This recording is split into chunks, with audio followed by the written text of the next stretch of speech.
So you're planning on going to Special Forces assessment and selection, but you're worried that you might fail. You're worried that you don't have what it takes to actually make it to the end and get selected. Well, worry no more, guys. Here are 7 tips that's going to help you crush Special Forces assessment and selection.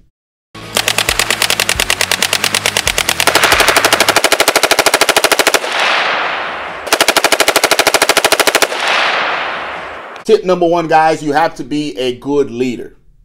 Guys, at selection, you're going to be expected to lead at every level. It doesn't matter if you're an E4. It doesn't matter if you're an E7. It doesn't matter if you're a lieutenant. It doesn't matter if you're a captain. All right? You're going to get a chance to get put in those leadership roles.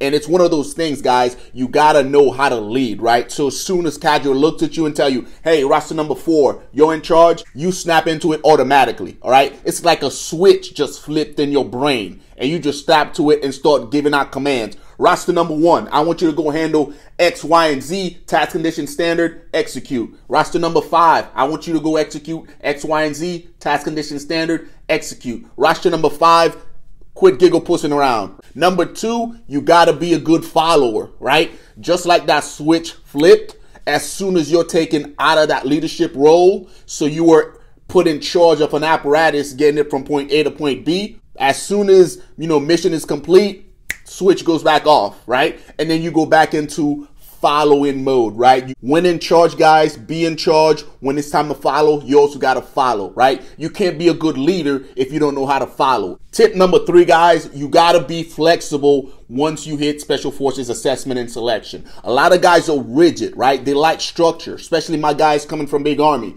You are very regimented, right? At every given time, everything is laid out for you. 6:30 to 7:30 PT, right? 7:30 to 9 o'clock breakfast. 9 o'clock you're at work. Like, everything is regimented. Once you get the selection, guys, it won't be like that, right? You got to be flexible. There's going to be a board out there. Information is going to be put on there, and it's up to that class leader to go check the board. And at any given time, just sitting around not doing much, waiting for instruction. Some guys can't handle that, right? You're going to be put on a team, right? Your way might not be the right way. So you got to be, willing to flex. You got to be flexible as it comes to not only what's going on in selection, but also how you plan and execute certain mission, because it is very unconventional out there, guys. So you got to adapt an unconventional mindset going into selection, because that's what we're looking for. Moving on to number 4, guys, don't be a jerk to your teammate. You're going to get to the point where your true nature is going to come out, right? You're going to become that dude that you don't think you are, right? Once you lose the sleep, once you lose the food,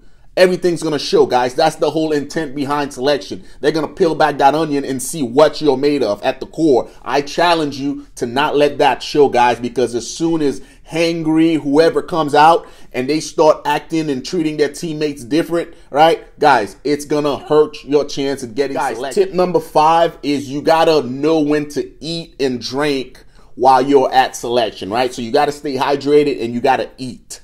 Now, a lot of times when you're back at, Tent City, I think it's the barracks now, you're gonna have set times where you can eat breakfast and eat lunch. But once selection start and you're going 100 miles an hour, no one's going to tell you when to eat. No one's going to tell you when to drink water, right? As the individual in charge, especially during team week, you got to know when to give your guys their break so they can eat and they can hydrate. You don't keep fueling your body. Eventually it's going to give out on you, right? And your selection stay is going to be a lot shorter than you anticipated. Guys, the number 6 thing that you can do that's going to help you crush Special Forces assessment and selection is to show up to selection already knowing how to tie knots and latching, right? Guys, you're going to use this throughout the entirety of selection. You got to tie down your equipment. You have to tie down certain apparatuses, right? You're going to get a quick class out there. But I encourage you to be proactive and learn how to do all these stuff now, so when you get to selection, you're not learning it then. Selection is built to be very intense,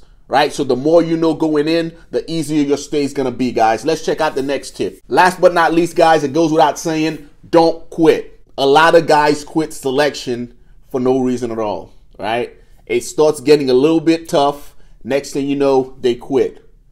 Right, week 1, no reason why you should be quitting at all, right? You know what the exam is, so show up as if you studied. Week 2, you know exactly what's going to be on the test, so show up and crush it. Week 3, guys, you got to know why you want to be an SF guy. If you don't know why, week 3 is going to crush you. It's going to take you in, it's going to chew you out, and it's going to spit you back out, right? And you won't know what hit you. So you got to know why you want to be an SF guy. That's what's going to keep you from quitting, guys. So yes, those are 7 tips, guys, that are meant to help you crush Special Forces assessment and selection so you guys are no longer fearful. If you got any value out of this, guys, make sure you like and subscribe and share this video, all right? If I missed any other tips, let me know in the comment section below. Until next time, guys, take care of yourself.